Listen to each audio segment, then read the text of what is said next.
Actually, मतलब ठीक है। इसको समझे तो गवर्नमेंट से डंडा है इसलिए लोग करते हैं। आज के एपिसोड में हमारे साथ हैं mister Ritesh Kumar Jain.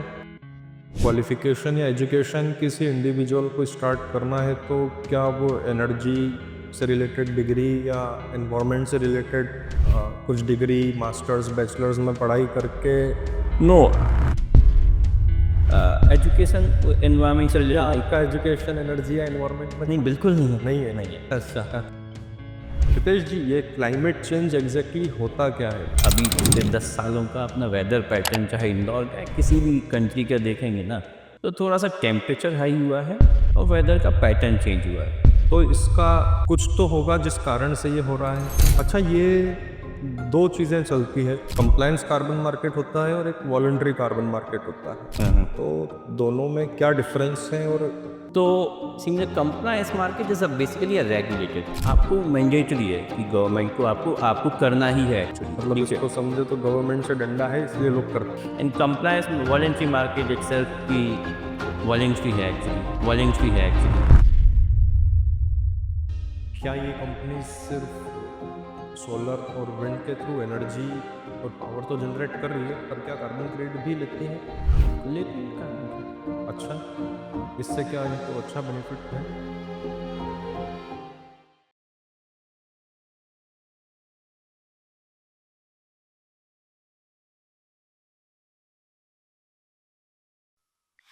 Part one में हमने समझा कि क्लाइमेट चेंज क्या है, कार्बन एमिशंस कैसे बढ़ते हैं और कार्बन मार्केट पॉल्यूशन को कम करने में कैसे हेल्प करता है। तो चलिए शुरू करते हैं कार्बन क्रेडिट और टेक्नोलॉजी के बीच का कनेक्शन। अच्छा, जैसे किसी के पास फार्म लैंड है या कोई ऑर्गेनिक फार्मिंग कर रहा है, या आपने बताया वेस्ट मैनेजमेंट रिलेटेड कुछ है, एनर्जी से रिलेटेड है, रिन्यूएबल है, या प्लांटेशन कर रहा है, उनको कुछ अगर कार्बन क्रेडिट के इंसेंटिव्स लेने हैं या वो एलिजिबल होते हैं, तो व्हाट इज़ द प्रोसेस, या उनको कहाँ जाना पड़ेगा, या कुछ मॉड्यूल है, गाइडलाइन है कि किस तरह से रिपोर्ट बनती है, वीवीबी को कहाँ ढूंढना है? मतलब हम तो आपको मुश्किल से ढूंढ कर लाए हैं हम्म इस पॉडकास्ट के लिए, हम्म पर किसी को अगर कंसल्टेशन चाहिए या ऑडिट कराना है तो वो कहाँ ढूंढेगा? क्या गूगल पे सर्च करे या कुछ पर्टिकुलर प्लेटफॉर्म है, या हाउ डज दैट वर्क? या कोई एक्सपर्ट होते हैं जो बताते हैं, गाइड करते हैं? एक्चुअली ऐसा नहीं है। जितनी भी आपकी गाइडलाइंस हैं या जितनी भी रजिस्ट्रीज हैं, पहले तो आपको ये तो पता ही होगा ना कि कार्बन क्रेडिट कुछ होता है, ठीक बिल्कुल। है। या तो आप रजिस्ट्री सर्च करते हैं, जैसे आप उनकी वेबसाइट्स पे या प्रोग्राम्स की वेबसाइट पे ये जाते कैसे हैं, पता चलेगा कि रजिस्ट्री बेटर कौन सी है? Who will guide this? वो तो आपको अवेयरनेस, इतने कॉन्फ्रेंसेस होते हैं। आप दोनों चीज़ें आप या तो आप खुद भी कर सकते हैं या आप किसी कंसल्टेंट के थ्रू भी कर सकते हैं उसको, ठीक है। हम जनरली हम हमेशा प्रेफर करते हैं ना कि मैं खुद टिकट बुक कर सकता हूँ, बिल्कुल। लेकिन मैं प्रेफर करता हूँ कि जो एक्सपर्ट हो ना वो ट्रैवल check करते हैं, एजेंसी। ठीक है। ओके। सो आपको डिसाइड करना है कि मुझे करना है या कंसल्टेंट से कराना है। क्योंकि अगर सब्जेक्ट बिल्कुल नया है आपके लिए, तो आपको पहले खुद पढ़ना होगा, सीखना होगा और वो करना होगा। मे बी आपका टाइम ज़्यादा जाएगा, आपको डिसाइड करना है। या फिर आप एक्सपर्ट की ले लेते हैं, मतलब कंसल्टेशन ले लेते हैं, या उसको आप प्रोजेक्ट डेवलपर्स बना देते हैं। उनको हम जनरली प्रोजेक्ट डेवलपर्स बोलते हैं कि आप प्रोजेक्ट ओनर हैं, आपने कमीशन किया, प्रोजेक्ट्स लगाया, वो उसको एकदम क्रिएट कर देते हैं कि ये कार्बन प्रोजेक्ट्स में। तो वो आपको कंसल्ट, क्योंकि इतनी सारी गाइडलाइंस है, इतनी सारी रजिस्ट्रीज है, इतना बड़ा मार्केट है, तो आपको, अगर आप बिल्कुल लेमैन है कि आपने सुना ही है इसके बारे में सिर्फ, तो it is better initial days में कि आप किसी एक्सपर्ट से थोड़ा सा कंसल्टेशन लें। ओके। क्या बहुत ज़्यादा कंसल्टेंट्स हैं अवेलेबल मार्केट में, या बहुत अच्छे कंसल्टेंट्स कितने होंगे? मतलब जैसे अगर आपने एग्जांपल दिया ट्रेन या फ्लाइट टिकट बुक करने का, तो मुझे लगता है हर सिटी में हज़ारों ट्रैवल एजेंट्स होते हैं। तो क्या ये कार्बन क्रेडिट के कंसल्टेंट्स कितने होंगे इंडिया में, कितने होंगे आपके हिसाब से, या अच्छे कितने होंगे अगर इसको समझे तो? डिपेंड करता है, एवरेज नंबर। डिपेंड्स करता है। जितना बड़ा मार्केट उतने बड़े उतनी उसको करने वाले। अब ये मार्केट बहुत श्रिंक है और छोटा है मार्केट एक्चुअली, तो उसको हर गली में आपको कंसल्टेंट नहीं मिलेगा ना, क्योंकि ट्रैवल नहीं करते। बिल्कुल। यहाँ हर दिन मतलब 50 लाख, कहीं भी छोटे शहर में जाओगे 20 लाख लोग, 10 लाख लोग का आना जाना है। अपना उज्जैन में ही देख लो, एक साल में 20 लाख लोग आए थे बिल्कुल। बाहर से। बिल्कुल। तो उसलिए इसलिए वहाँ ट्रैवल एजेंट ज़्यादा है, यहाँ पे आपको प्रोजेक्ट्स नहीं मिलेंगे। तो उसके हिसाब से कंसल्टिंग, बहुत कंसल्टेंट हैं आपको। इंदौर में भी अगर बात करें तो 5 से 6 कंसल्टेंट तो हैं ही यहाँ ओके। पे। और हर एक मेट्रो दूसरी सिटीज चीज़ में, भी होंगे। कंट्रीज में, सब जगह तो अच्छा एक मतलब एज ऑन डेट इंडिया में कार्बन के लिए एक अच्छा इंफ्रास्ट्रक्चर रेडी है। आपको वीवीबीज भी मिलेंगे, आपको कंसल्टेंट भी मिलेंगे, आपको ट्रेडर्स भी मिलेंगे, सब सारे लोग मिलेंगे आपके लिए इंडिया में। बिल्कुल। तो वीवीबीज़ भी एजेंसियाँ होती है, तो ये कितनी होगी इंडिया में, मतलब आपके हिसाब से? मतलब आपको तो 18 इयर्स का एक्सपीरियंस है। तो आप actually VVB, it is not like कि इंडियन वीवीबी के साथ ही आप काम कर सकते हैं ना, हम तो ग्लोबली वर्क कर रहे हैं, तो आई एम हैंडलिंग किसी को भी आप सेल कर सकते किसी हैं। को भी आप अप्रोच कर सकते हैं भाई। एज एन प्रोजेक्ट ओनर आप किसी भी वीआर को अप्रोच कर सकते हैं, ओके। और वो आपको काम कर सकते हैं, वो आपके साथ काम कर सकते हैं। सो आपको ऐसा नहीं है कि आपको इंडियन और लोकल वीवीज को ही देखना है। ओके। आप कोई भी वीवीज, जैसे इंडिया में मैं एप्लोस सर्टिफिकेशन के साथ एसोसिएट हूँ, जी। That's a Barcelona based company actually, ठीक अच्छा। है। तो इंडियन प्रोजेक्ट्स हमारे ओनर हमारे साथ काम कर रहे हैं, हम बाहर के प्रोजेक्ट्स भी कर रहे हैं। ओके। अच्छा, ये कार्बन क्रेडिट के बारे में तो हमने काफ़ी अंदर तक का डिस्कशन समझा है, in depth understanding and analysis from our guest. Let's more understand about the lifestyle, the livelihood, the modernization, what we are moving towards in terms of resources, technology, how it is affecting. Let's ask this question to our expert. किस तरह से lifestyle में changes आ रहे हैं और किस तरह से lifestyle is responsible for the climate change या एनवायरनमेंट के लिए? ऑब्वियसली रिसोर्सेस हम एग्जॉस्ट कर रहे हैं, मतलब हम अपनी ही पर्सनल लाइफस्टाइल से देखते हैं। पहले हार्डली किसी के पास गाड़ियां होती थी, ठीक है, लोग पब्लिक ट्रांसपोर्ट को प्रेफर करते थे। आज हर व्यक्ति के पास 2 गाड़ियां हैं एक्चुअली, ठीक है। तो इस केस में तो हम मुझे अपनी लाइफस्टाइल को लिमिटेड करना होगा ना, जितनी रिक्वायरमेंट है उतना ही यूज़ करना पड़ेगा। हमें अपने हैबिट्स को चेंज करना होगा। जैसे कि आप ही का एग्जाम्पल ले लो, मैं वॉशरूम गया था, लाइट पहले से चालू थी, अच्छा। अगर बंद हो सकती थी ना, बिल्कुल। तो हमको चेंजेस लाने होंगे। बिल्कुल। चेंजेस तो ऐसे ही आएंगे। बिल्कुल। तो यही है। तो आप चाहे फूड वेस्ट है कि मैं जा रहा हूँ, मतलब आप अफोर्ड कर सकते हैं फूड को वेस्ट करना। क्या ये सोसाइटी अफोर्ड कर सकती है? नहीं कर सकती है। आप स्विमिंग पूल में नहाने के लिए पानी परचेज कर सकते हैं, क्या ये सोसाइटी अफोर्ड कर सकती है? इस मतलब इस सिटीज़ में भी कितने, हर शहर में आप देखो, कुछ कंट्रीज़ हैं जो ज़ीरो डे पे काम कर रही है। तो आपको अगर रिसोर्सेस को ऑप्टिमम यूटिलाइज करोगे, अपनी लिमिटेड करोगे ना, क्योंकि रिसोर्सेस तो लिमिटेड है ना, आपकी इच्छाएं अनंत हैं, लेकिन रिसोर्सेस तो बहुत लिमिटेड है ना। तो बिल्कुल। आप अगर अफोर्ड कर सकते हैं, इसका मतलब नहीं है समाज भी अफोर्ड कर सकता है, तो आपको समाज के लिए भी सोचना होगा। Wow. So it doesn't mean कि आप, if you are rich, you could just change the cloth in a day and not using it the second time.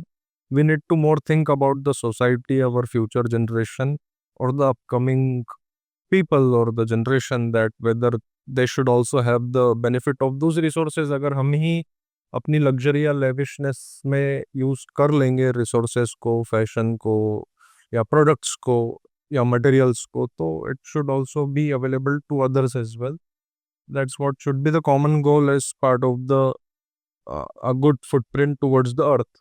इसको अगर मैं समझूं. बिल्कुल, एक्चुअली नॉर्मल लाइफ में रिसाइकल्ड प्रोडक्ट यूज करना चाहिए हमारे लिए, ओके. थैला लेके चलना चाहिए, बिल्कुल. ठीक है। तो बहुत सारी चीजें हैं जिसको हम अगर स्मॉल स्मॉल चेंजेस अगर अपने लाइफ में लाएंगे ना, तो over the period of time ना एक ह्यूज इम्पैक्ट क्रिएट होगा, और आपको देख के लोग चेंज होते हैं। इंदौर शहर का एग्जाम्पल बेस्ट है इसमें देने में। अगर पब्लिक पार्टिसिपेशन जैसे ही हुआ, एक जो नई जनरेशन है, 10 साल के बच्चे हैं ना, आज उनको बताने की जरूरत नहीं है ना कि मुझे डस्टबिन में कचरा फेंकना होता है एक्चुअली अपने घर में, क्योंकि उन्होंने पिछले 10 साल से यही देखा है ना कि बिल्कुल. हमको कचरे को कहाँ जाना है। तो एक जनरेशन में, मतलब जो अगर बड़े चेंजेस है ना, अवेयरनेस वो आती है. वो जनरेशन में अवेयरनेस आती है। तो हमको पूरा मतलब एक स्क्रैच से उसको देखना होगा एक्चुअली। आज हम जरूर कर रहे हैं स्मॉल चेंजेस अगर ला रहे हैं ना, लेकिन larger impact over the period of time बहुत इम्पैक्टफुल होगी एक्चुअली। ओके। अच्छा, और किस टाइप के प्रोजेक्ट्स होते हैं अगर ऑडियंस को और समझना है या मुझे समझना है, तो if it's part of the benefits or incentives towards the good work for the environment, if somebody is doing as an individual or organization, what are the different types of projects which are eligible to earn carbon credits या those benefits or incentivizations? जैसे अभी जैसे कुछ समय से, या हालांकि बहुत पुराना है, बट एक मार्केट होता है ना, धीरे धीरे इवॉल्व होता है। तो अभी जैसे आप देखेंगे कि जैसे आपको, हाँ, जो हम मैं नहीं बता पाया ना, जनरली दो टाइप के प्रोजेक्ट्स होते हैं कार्बन में। ओके। एक अवॉइडेंस, एक रिमूवल, ठीक है, या मिटिगेशन हम उसको बोल देते हैं। अच्छा। तो जैसे कि आप, जैसे अभी आप एक देख रहे हो अपने इंदौर इंदौर मध्य प्रदेश में भी एक प्रोजेक्ट चल रहा है, इन्हांस रॉक वेदरिंग वाला, आपने सुना होगा एक्चुअली।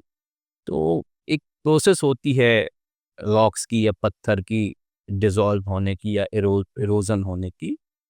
तो अभी जैसे तो इन रॉक वेदरिंग में क्या होता है, जब आपका एक पत्थर है या रॉक्स हैं, एक अपने आप टूटते हैं नेचुरल प्रोसेस से, तो उसमें मिनरल्स होते हैं, या तो उसको क्या होता है, उसको क्रश करके बारीक उसको किया जाता है, अपने अपनी भाषा में गिट्टी मुरम बना के, और फिर उसको अगर आप एग्रीकल्चर लैंड पे वो डालते हैं, स्प्रेड करते हैं ना, तो उसकी एफिशिएंसी बढ़ती है और वो कार्बन CO2 और कार्बन डाइऑक्साइड को कैप्चर कर लेता है। ठीक है। तो बहुत सारी चीजें हैं जो अभी चल रही हैं, मतलब नए नए टेक्नोलॉजी आ रही है। ओके। और इसीलिए इन सब प्रोजेक्ट्स के लिए आपको कार्बन फाइनेंस की ज़रूरत होती है एक्चुअली। ओके। क्योंकि अगर आपको नई टेक्नोलॉजी में जाना है, तो जैसे जैसे जैसे आप सोलर भी देख लीजिए, सोलर विंड से प्रोजेक्ट्स देखो आप, एक समय कितना कॉस्ट हुआ करता था। बिल्कुल। जैसे जैसे आपने कैपेसिटी डेवलप हुई, तो उनकी प्राइस भी रिड्यूस हुई एक्चुअली पिछले 15 साल में। तो सिमिलरली अगर कोई नया कुछ ट्राई करना है, वगैरह भी मिलती है गवर्नमेंट से आज? हम मतलब गवर्नमेंट, अब इतना डीप आइडिया नहीं है मुझे कि इस ERW प्रोजेक्ट्स के लिए कितना सब्सिडी और क्या है, बट मतलब प्रोजेक्ट्स डेवलप हो रहे हैं और नई टेक्नोलॉजी से लोग अडॉप्ट कर रहे हैं। पहले जैसा होता था ना कि सोलर विंड, हाइड्रो, इनमें ही लोग प्रेफर करते थे, बट अभी नई टेक्नोलॉजीज को भी लोग अडॉप्ट कर रहे हैं, इवन इन इंडिया। ओके। अच्छा, आपने स्टार्टिंग में एक बात कही थी कि ग्लोबल टेम्परेचर बढ़ रहा है, तो ग्लोबल टेम्परेचर बढ़ने का आपने रीज़न बताया है। It could be development, it could be lifestyle, it could be infrastructure, it could be more factories, more industrialisation and everything. तो it is more over the responsibility for the developed nation, I think European Union है या UK, North American, China. Why should the developing nation such as African region or the South Asian should bear this cost? आपको ऐसा लगता है कि ये responsible है? नहीं, दे आर नॉट। आप एक्चुअली इनिशियल हमने स्टार्ट किया था कि सभी का कुछ ना कुछ कॉन्ट्रीब्यूशन है, इसे तो सब बढ़ रहे हैं एक्चुअली। बट कुछ ऐसे लोग हैं जो ज़्यादा रिस्पॉन्सिबल हैं इसके लिए। तो अनेक्स कंट्री से हमने शुरू किया था। तो जो यूरोपियन है और भी कंट्रीज़ हैं, डेवलप्ड नेशंस हैं, उनकी रिस्पॉन्सिबिलिटीज़ हैं कि वो उन्होंने अपने टारगेट सेट करे हैं और उसको मिटिगेट कैसे कर रहे हैं, उसको अचीव कैसे कर रहे हैं, उस पे काम कर रहे हैं। तो वो जहाँ ज़्यादा ज़रूरत, जैसे अफ्रीकन जो कॉन्टिनेंट है अंडर डेवलप्ड है या तो वहाँ डेवलपिंग है, तो वहाँ पे लोग इन्वेस्ट करते हैं, वहाँ प्रोजेक्ट्स को फंड करते हैं ये लोग। ओके। तो उसके सिर्फ ये नहीं है कि कार्बन एमिशन कम हो रहा है, उससे कार्बन एमिशन तो कम हो रहा है, साथ में अगर मैं एक प्रोजेक्ट लगाऊंगा अफ्रीका में, तो वहाँ पे एम्प्लॉयमेंट भी जनरेशन होगा, इंफ्रास्ट्रक्चर भी डेवलप होगा। तो आपके वो एक सस्टेनेबल डेवलपमेंट होगा, और सस्टेनेबल गोल्स को, एक लार्जर गोल को आप अचीव करेंगे उसके। तो ये डेवलप्ड नेशंस की ऑब्वियसली रिस्पॉन्सिबिलिटी है, बट सभी की रिस्पॉन्सिबिलिटी से होता है। बट जैसे कि हमारे प्राइम मिनिस्टर मोदी जी ने कहा है 2070 में शायद नेट जीरो अचीव करना है या 50 में करना है, I am not exactly sure कि हमें कब अचीव करना है। तो हमने भी हमारा एक गोल या टारगेट सेट किया है कि हमें नेट जीरो एमिशन अचीव करना है। हम्म। पर ये तो डेवलप्ड नेशंस जो है, यूरोप के, यूके के, अमेरिका है, चाइना है, इन लोगों का भी टारगेट है 2030-50 का। तो मेरा वही समझने का कारण है कि हम तो अभी डेवलपिंग स्टेज में है as an India. India, Pakistan, Bangladesh या अफ्रीका है, सब डेवलपिंग स्टेज में है या अंडर डेवलप्ड है कुछ। तो ये तो जो यूएन ने सबको टारगेट दिए हैं नेट जीरो अचीव करने के, ये तो एक तरह से वो बात हुई कि एक पानी का नल चल रहा है और अमेरिका, चाइना, यूरोप, यूके का ने पानी पी लिया तो वो नल बंद कर दिया दूसरे लोगों के लिए भी। It is like they are asking us to stop our infrastructure growth और having the restrictions toward carbon emission targets, या एक इकोनॉमी जिस ग्रोथ से, जिस रेट से बढ़ती है, उसमें कहीं ना कहीं रुकावट आएगी अगर ऑब्लिगेशंस बढ़ेंगे कार्बन एमिशन के। अभी आज ही अगर इंडिया में कोई स्टार्टअप स्टार्ट हुआ है, किसी ने प्लांट या इंडस्ट्री छोटी मोटी सेटअप की और उस पर अगर टारगेट आ गए, उससे बोल दिया जाए कि आपको इनकम टैक्स भी पे करो, जीएसटी भी करो, परमिट्स भी लो, ये भी करो, on the top of that आपको कार्बन एमिशन पे टारगेट्स भी हैं, is this, do you think, valid or justified as compared to the developed nation who are being doing this thing from 100 years? हम तो आज ही स्टार्ट किए हैं और हम पर भी वो चीज़ आ गई। अभी इंडिया में over the period of time, तो इट इज़ नॉट कि इंडस्ट्रीज पे आप प्रेशर डाल रहे हैं, और कई बार आपको थोड़ा सा प्रेशर तो लेना होगा। और वैसे भी ऐसा नहीं है कि, देखो, दो चीज़ें होती है, करेक्टिव एक्शन और प्रिवेंटिव एक्शन, ठीक है। बिल्कुल। तो जब मैं India is aspire to be a developed nations, ठीक है, तो जब हम डेवलप्ड होंगे हम तभी करेंगे कुछ, ऐसा तो नहीं है ना। हम बिल्कुल। आज से ही शुरू कर सकते हैं। मैं अभी जब अपन डिस्कस कर रहे थे ना कि अगर आपको लार्जर गोल्स को अचीव करना है तो चेंज आज से लाने होंगे आपको, स्मॉल स्मॉल चेंज। तो हम एक एनवायरनमेंट ऐसा क्रिएट करें ना कि लोग थॉट प्रोसेस भी अब वैसे जाए उसमें। बिल्कुल। अभी तक जब इंडस्ट्रीज हम आती थी या कोई करते थे, हम कोई भी एक्शंस जो हम लेते थे ना, हम नहीं जानते थे कि मतलब हमको सस्टेनेबल लाइफस्टाइल में भी जाना है, एनवायरमेंटल फ्रेंडली भी प्रोडक्ट को यूज़ करना है। लेकिन अब धीरे धीरे अवेयरनेस बढ़ रही है ना, तो धीरे धीरे एक सोसाइटी में भी एक मैसेज जा रहा है ना कि हम क्या अचीव करना चाहते हैं। तो यस, थोड़ा सा डिफिकल्टीज होगी अगर डेवलपिंग कंट्रीज के लिए, अगर सडनली कंप्लायंस में डाल दिया कि आपको करना ही है मैंडेटरी। बट लार्जर गोल्स को अचीव करना है अगर हमको, तो थोड़ा सा हमको विश तो पीना होगा। Okay, and which makes more sense actually. अब एक जो ईवी का थॉट आया था, and I was doing some research, and I when I searched on the Google, शायद आप लोग भी ट्राई करें गूगल पे सर्च करने का या कहीं भी, Tesla is making billion dollars through carbon credits. If you just search on the Google how much Tesla is making through carbon credits, you will find the unexpected numbers. क्या ये लोग पहले से जानते रहते हैं, या are they involve in the pre assessment of the policy, या पॉलिसी बनने के पहले इन्हें इंफॉर्मेशन रहती है, या कुछ चांसेस हो सकते हैं कि मुझे क्या हो? इसमें कोई आइडिया नहीं है एक्चुअली। हो सकता है आप जो कह रहे हैं, कमा मतलब they might be earning lot of money by selling the carbon credit, but at the same time they are buying the carbon credit as well. No, it is Okay. not like just कि they are earning. No, बहुत सारी ऐसी companies हैं, those are earning lot of, those are spending. अब आप अगर industries नहीं खरीद रही होती, आप समझना मेरी बात, तो अगर इंडस्ट्रीज नहीं खरीद रही होती इस कार्बन क्रेडिट, तो कार्बन क्रेडिट तो गवर्नमेंट तो नहीं खरीद रही ना, बिल्कुल। खरीद तो इंडस्ट्रीज ही रही है। तो कोई कोई एक जनरेट कर रहा है, कोई दूसरा एक खरीद रहा है, ओके। वैसा ही है। अब उसमें टेस्ला है या कौन है, मुझे आइडिया नहीं है इसका। Okay. अच्छा, आपने जैसे बताया कि प्राइसिंग क्या होती है या जस्टिफाइड होनी चाहिए वो, या अभी क्या मार्केट प्राइस चलते हैं अलग अलग टाइप के प्रोजेक्ट्स के, बट आप एटलीस्ट इतना बताइए कि प्राइसिंग जस्टिफाई कैसे होती है, what are the different factors which affects the pricing और which makes more impact towards the good price of any type of the credit और कार्बन क्रेडिट। तो कार्बन क्रेडिट की प्राइस, पहला कॉन्सेप्ट तो जो वाइडली अवेलेबल है कि demand और सप्लाई वाला, ठीक है। तो अगर उसकी कार्बन क्रेडिट की डिमांड ज़्यादा है, सप्लाई कम है, तो ऑब्वियसली प्राइस हाई होगी। दूसरी चीज़ होती है कि कंप्लायंस कितना स्ट्रिक्ट है, ठीक है। अगर आपको मैंडेटरी ज़्यादा है या आपको करना है, तो फिर उसकी प्राइस होगी। अदरवाइज जो प्राइस डिटरमिन होती है ना, जैसे एक है कि इसका पीरियड, जैसे मैंने 2 साल का मॉनिटरिंग पीरियड लेटेस्ट वाला है।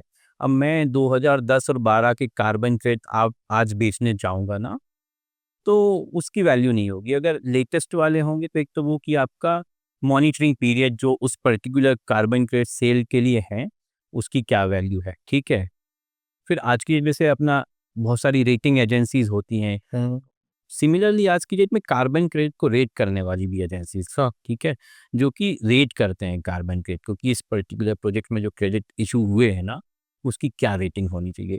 तो उनके क्राइटेरियाज बहुत सारे होते हैं, खैर वो इंटरनल है उनको अपने को। तो एक मॉनिटरिंग पीरियड है, मतलब अपन कौन से मॉनिटरिंग पीरियड या उसको हम मिलते हैं विंटेज, और कौन से विंटेज के पीरियड के हैं कार्बन क्रेडिट, और कौन सा वीवीबी ने कितना अच्छा असेसमेंट किया है, स्टेक होल्डर कंसल्टेशंस जो हुआ है, मतलब विद इन द मतलब जहाँ पे प्रोजेक्ट लगा है, तो उसमें क्या फीडबैक रहे हैं। जो रजिस्ट्रीज है, रजिस्ट्रीज ने मतलब कितने आसानी से कितना असेसमेंट कितना अच्छा हुआ है। प्रोजेक्ट डिज़ाइन डॉक्यूमेंट्स जो बना है वो कितना कैसे हैं, आपके जो एमिशन रिडक्शन जो आपने कैलकुलेट किया है वो कंजर्वेटिव है कि नहीं है। तो ये सारा कुछ चेक किया जाता है। एसडीजीज, बिल्कुल एसडीजीज आपने सही कहा। तो एसडीजीज पैरामीटर कितने कंसीडर किए, उसके बेसिस उसका कैसा मॉनिटरिंग हो रहा है, उसके बेसिस पे जनरली ये प्राइस डिसाइड होती है एक्चुअली। और फिर दूसरी चीज़ है कि आपको राइट पर्सन, मतलब देखिए आप हमेशा, मतलब ये ऐसा मार्केट नहीं है ना कि हम कुछ चीज़ खरीदने गए और बेचने गए तो मंडियाँ बनी हुई हैं इसकी, हम कहीं भी जाके गए तो आपके पता हो एज एन, आप अगर प्रोजेक्ट ओनर है तो you should know the right buyer actually, जिसको एक्चुअल ऑफसेट करना है। नो यू जनरली, हम अभी जो मार्केट होता है ना, तो बहुत सारे ब्रोकिंग हैं, ट्रेडर्स हैं, मल्टीपल चैनल्स के जाते हैं। तो आप अगर if you know the right person who wanted to offset ना, तो आपको हमेशा अच्छी प्राइस मिलती है। और अगर आप ट्रेडर के थ्रू जाएंगे तो obviously like the property again. हाँ, मतलब अगेन प्रॉपर्टी। और सिंपली ना, अगर मैं एक मैन्युफैक्चरर है, मैन्युफैक्चरर के पास CNF है, सीनियर पर सीनियर डिस्ट्रीब्यूटर है, फिर उसके नीचे एक डिस्ट्रीब्यूटर है, फिर रिटेलर्स है, तो फिर सबका मार्जिन जुड़ मिल जाता है ना एक्चुअली वैसा। अच्छा, किसी को कार्बन क्रेडिट के बारे में प्राइसिंग देखना है, समझना है कि मार्केट में क्या प्राइस होती है, तो is this visible on a open platform और is this a reserved market और रिजर्व्ड ट्रेडिंग मैकेनिज्म? कुछ मार्केट्स हैं, ठीक है, मैं नाम याद नहीं आ रहा मुझे, वहाँ पे आप जाके देख सकते हैं कि जनरली प्राइस क्या चल रही है उसकी। मतलब चाहे मतलब, और ऐसे प्लेटफॉर्म है कि जितनी भी प्रोग्राम्स एंड रजिस्ट्रीज हैं, उसमें अपने अपने प्रोजेक्ट्स के रेट डले होते हैं कि भाई मेरे पास, मतलब मैं अपने अपना प्रोजेक्ट एक लिस्ट कर दिया कि मेरे पास XYZ नंबर के ये क्रेडिट है, whosoever wanted to he can click। वैसे प्रोजेक्ट्स भी हैं और लोग देते हैं, जैसे सेंसेक्स टाइप है जैसे अपना। तो कुछ हैं कंपनीज जो एक टेंटेटिव प्राइस देते हैं, हाँ टेंटेटिव प्राइस आती है वहाँ से। अच्छा, एक चीज और समझनी है, whenever we search for any flight ticket on Google और any other platform, they always mention कि it's -20% CO2 emission, -15%, -30% और whatever, या एवरेज एमिशन से कम एमिशन हुआ है या something like that. What is that exactly? मतलब we are sitting on that platform and discussing things about carbon market or carbon emission. So is this related to something carbon market or climate change? Obviously कि And what is the intention of them to showcase on the public platform or for the publics कि ये क्यों minus emission show कर रहे हैं? तो जैसे आप, मतलब आपको टिकट्स में लिखा होता है कि ये इतना, इसने ये 2 चीज़ें लिखी होती है, इतना सेव किया और या इतना कंज्यूम किया। ठीक है, दोनों चीज़ें दिखी बिल्कुल। कई बार कि कई टिकट में लिखा होता है कुछ में कि इस फ्लाइट में आपका 25 टन 25 किलो या 2 XYZ अमाउंट आपने किया हो, और कहीं लिखा होता है कि इसने ये सेव किया। तो सेव कैसे करते हैं, मतलब प्रैक्टिस से, जैसे सस्टेनेबल एविएशन फ्यूल यूज़ कर रहे हैं, ठीक है, तो उससे आप सेव कर लेते हैं एमिशन को। तो ये एक अच्छा, मतलब इनिशिएटिव है जिसने भी लिया और जो भी लिया, क्योंकि दोनों चीज़ होती है। एक तो पर्सनल ब्रांडिंग भी होगी ना कि I am some contributing towards sustainable development goals, ठीक है, एज अ कंपनी की आप ब्रांड भी कर सकते हैं। दूसरी चीज, दूसरे आपकी कंपनी के उसको मोटिवेशन भी तो मिलेगा। बिल्कुल। और एज एन इंडिविजुअल मैं ट्रैवलर्स हूँ ना, तो मैं भी सेंसिटिव होऊंगा उसको देखने के लिए कि मैं वाकई में बताइए मैंने भी इतना एमिशन किया है क्योंकि मैं यहाँ ट्रैवल कर रहा हूँ। तो मतलब क्या तो मैं अपनी लाइफस्टाइल में हो सकता है मैं फ्यूचर में कभी सोचूं कि मेरे को भी चेंज करना है अपनी लाइफस्टाइल के बिल्कुल। लिए, तो इंडिविजुअल को भी मोटिवेशन मिलेगा इसमें। So that was really good and insightful discussion and interaction with Mr. Ritesh Kumar Jain, who is expert in the carbon market as an auditor, as a validator, verifying agency or body, where he shared a lot of thoughts, practices, and some real knowledge about how the market works. And we believe that it should be beneficial and knowledgeable for everyone, for the audience who is just watching this, maybe reels or videos. Uh, let's make more practices sustainable, more lifestyle in a sustainable way, because it is not just about the today. We need to take care of the earth for the tomorrow, for the next generation. Um, when it will be catastrophic when all is said and done. So involve more sustainable practices, be aware about the emission, be aware about the energy consumption, electricity, and whatnot. So it is not just about the business. Again, it is more about an individual's footprint, individual's responsibility towards the community, towards the resources we are using, which we are getting for free: air, water, soil, and a lot of other resources. So stay tuned, stay updated, stay aware, stay sustainable, I would say. And don't forget to like, share, and follow this Climate TV. Thank you.